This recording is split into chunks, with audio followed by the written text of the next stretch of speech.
Hi guys, hope you are having a great time. I am having an awesome time and thank you to stop by my channel to watch this video. And in today's episode we are talking about frame rate in a camera and what it does to your videos and how to achieve that smooth slow-mo. So let's jump right into it. For all you people who are not familiar with videos, this term frame rate might find like rocket science to you, but actually it's way simple.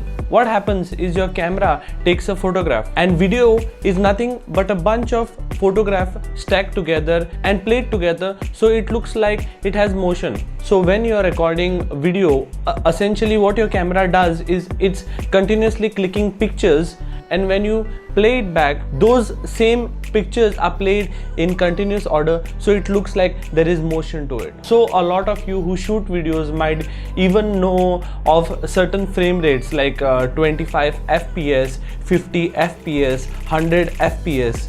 What does fps means? Fps simply means frame per second.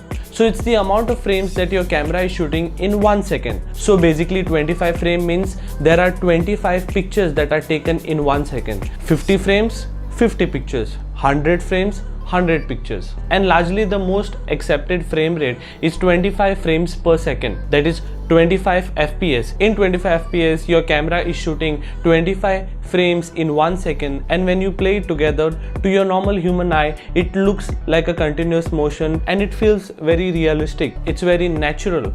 But when you watch films on a big screen, it is played at 24 frames per second, so that one frame is missing, so that it gives that very dramatic, very cinematic kind of a look while you watch a film. But largely the most popular media as we are exposed to, like this video for example, is exported in 25 frames per second. That's the reason why you can see my motion in a very smooth manner. Similarly, for TV the acceptable frame rate is 50 frames per second. That's why when you watch a TV serial and you watch a film, there is some amount of motion difference you will feel, because one is shot and played at 50 frames per second and the other 24 frames per second. Well, you might say that I spoke about slow-mo in the start of this video. What is that got to do with frame rate? Why is it so correlated? Let me explain.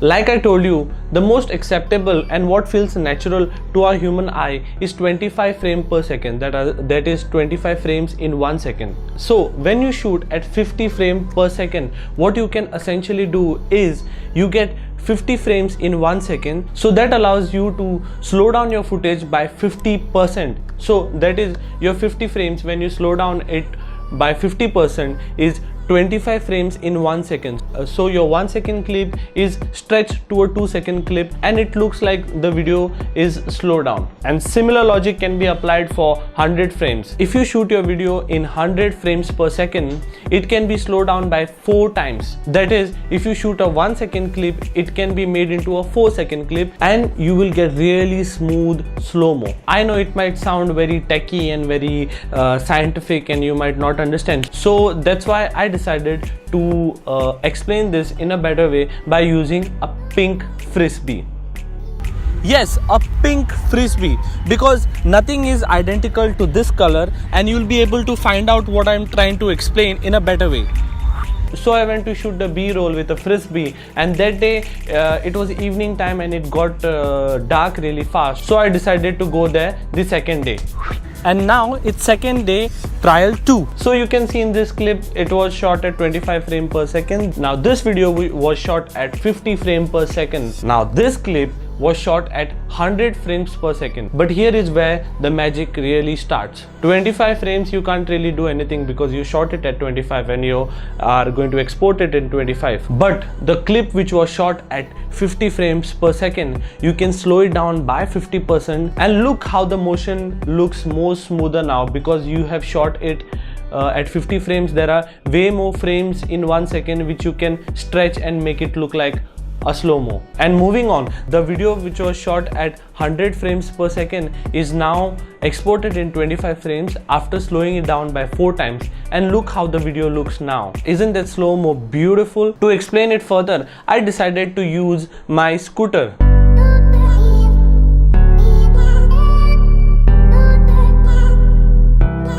initially I wanted my friend Melvin to ride a scooter and I had decided I would shoot it, but here's what happened. So I decided to ride it myself and let Melvin shoot this video.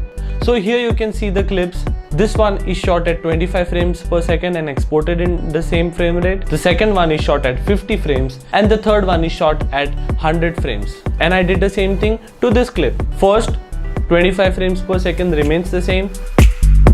Second is slowed down by 50% and here how it looks. And the third one, which was shot at 100 frames per second, is slowed down by 4 times and here how it looks. Here are more examples from slightly different angle. This clip is at 25 frames per second. This clip was shot at 50 frames per second and slowed down by 50%. And this clip was shot at 100 frames per second and it is slowed down by 4 times, and this is how it looks. I also did the frame rate test by using this fan, and here are the results. 25 frames per second, 50 frames per second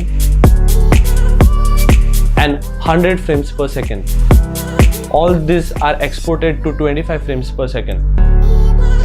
And that's how frame rates work. I don't need this anymore. I shifted my base to a room which has AC, so I'm much better now. So here it was, a video explaining frame rates, what frame rate means and how you can use frame rate to achieve that slow-mo to improve your storytelling abilities. More than a gimmick, a slow motion video can really help in heightening emotion or conveying a particular emotion that you want to tell by your films. So hope you guys like this video, and if you liked it, give me a thumbs up, smash the like button. That's what they say, smash it if you want to smash it, and if you can, subscribe if you haven't subscribed yet. And if you happen to stumble upon this video, I make videos on filmmaking, the overall filmmaking process and tips and tricks how to improve your filmmaking game. And this is me signing off. Thanks for watching.